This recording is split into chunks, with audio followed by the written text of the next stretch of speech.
You know, they tell us we are the lucky country, the land of the fair go. But have you ever noticed what happens the second someone actually wins? We don't clap. We don't celebrate. We sharpen the axe.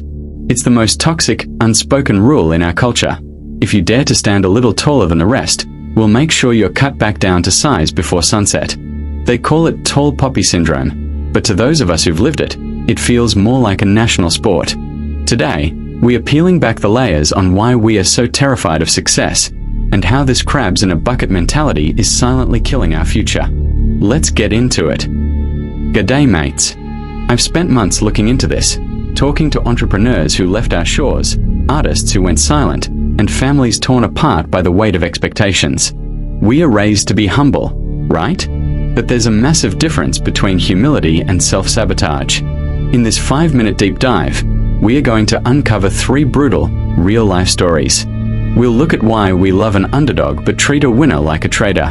From the pressure of the Aussie way to the financial toll of trying to fit in, it's time we had a proper, raw yarn about why we do this to each other.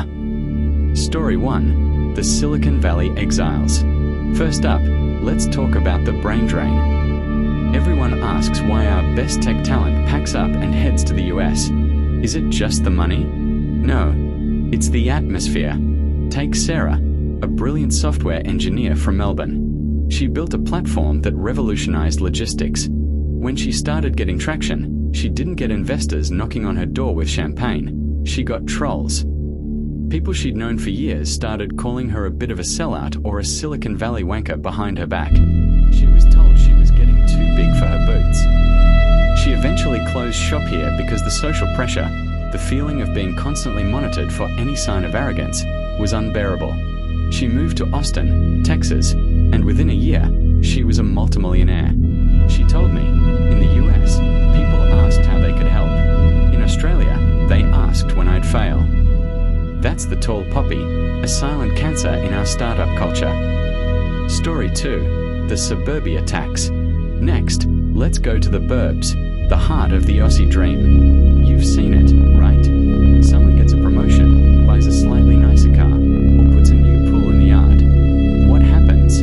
The whispers start. Look at them, thinking they're something. It's the suburbia tax. I spoke to a family in a quiet corner of Brisbane. They won a small business grant, not a lottery, a grant for hard work. Within weeks, their kids were being teased at school because their parents were rich. Their neighbors stopped saying g'day over the fence. They felt so isolated in their own home that they sold up and moved 3 suburbs over, just to find people who didn't know their story. When your community makes you feel ashamed of your success, you start to hide it. And when a whole nation starts hiding its success, the whole nation stops growing. That's the tragedy. Story 3. The blue-collar betrayal. Finally, we look at the blue-collar pride. We pride ourselves on the Aussie bloke, the salt of the earth. But even there, tall poppy is alive and well. I sat down with a group of FIFO, fly-in, fly-out, workers who wanted to start a local cooperative to help workers save their money better. They were mocked. They were called fancy and pretentious. Why? Because they were trying to change the status quo. The pressure to be one of the boys often means the pressure to stay average. If you step up, you're breaking the tribal bond. But mates, the world is moving fast. If we can't stop cutting down our poppies, we are going to be left behind in the dust. And the worst part, we are the ones holding the scissors. Look, I love this country. I wouldn't be here if I didn't. But we need to grow up. Celebrating someone else's success doesn't make your own any smaller. It actually proves that we are a country that actually believes in a fair go, not just for the battler, but for the champion too. It's time we put the axe down. It's time we let the poppies grow. What do you reckon? Have you felt the weight of the tall poppy in your own life? Tell me your story in the comments. Let's start a proper conversation. And if you're tired of the status quo, hit subscribe. We are just getting started. Cheers, mates.